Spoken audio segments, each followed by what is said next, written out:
Hi అండి, welcome to my channel. నేను మీ శ్రావణి. ఇవాళ నేను గోరుచిక్కుడు, క్లస్టర్ బీన్స్, చౌడేకాయలు ఏమని పిలుస్తారో మీరు కామెంట్ చేయండి. మేమైతే చౌడేకాయలు అంటాము. దీంతో మంచిగా పులుసు చేసి చూపించబోతున్నానండి. ఇంకెందుకు మరి ఆలస్యం, స్టార్ట్ చేసేద్దామా. కుక్కర్ తీసుకొని అందులోకి 1 కప్పు కందిపప్పు తీసుకొని బాగా వాష్ చేసుకొని అందులో 2 కప్స్ వాటర్ యాడ్ చేసుకొని మూత పెట్టుకొని ఒక 4 to 5 విజిల్స్ వచ్చేలాగా కుక్ చేసుకోవాలి. ఇదైతే సాఫ్ట్గా కుక్ అయితే బాగుంటుంది. తర్వాత స్టవ్ ఆపేసి పక్కన పెట్టుకొని స్టీమ్ అంతా వెళ్ళిపోనివ్వాలి. తర్వాత ఇక్కడ గోరుచిక్కుడు ఉంది కదండి, అవి ఇలాగా కట్ చేసుకొని వాష్ చేసుకొని పక్కన పెట్టుకున్నాను.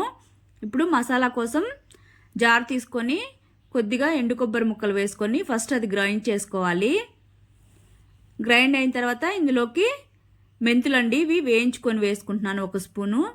తర్వాత కొద్దిగా ధనియాల పొడి, అలానే కొద్దిగా కారం, పసుపు, అలానే తర్వాత వేయించిన జీలకర్ర పొడి కొద్దిగా, అలానే తగినంత సాల్ట్ వేసుకోవాలి.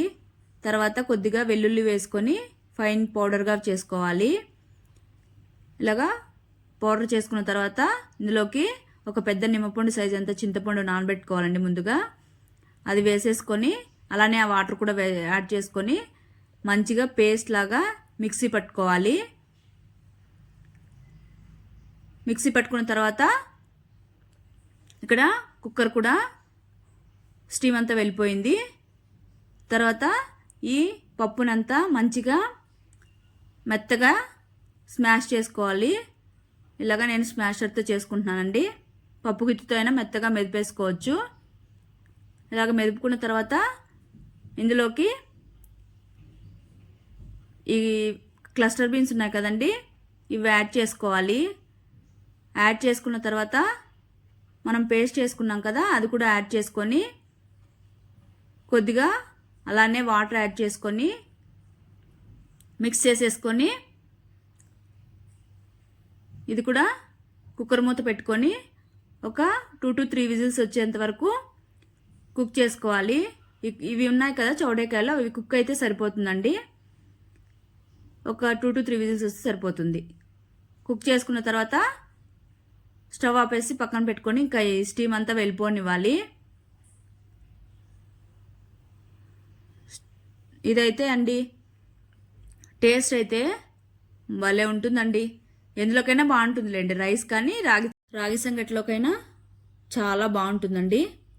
ఇక్కడ స్టీమ్ అంతా వెళ్ళిపోయిన తర్వాత ఓపెన్ చేసేసి పులుసు అంతా మంచిగా కుక్ అయిపోయింది. ఇప్పుడు పోపు పెట్టుకుందాము. ముందుగా పాన్ పెట్టుకొని హీట్ ఎక్కిన తర్వాత ఆయిల్ యాడ్ చేసుకోవాలి.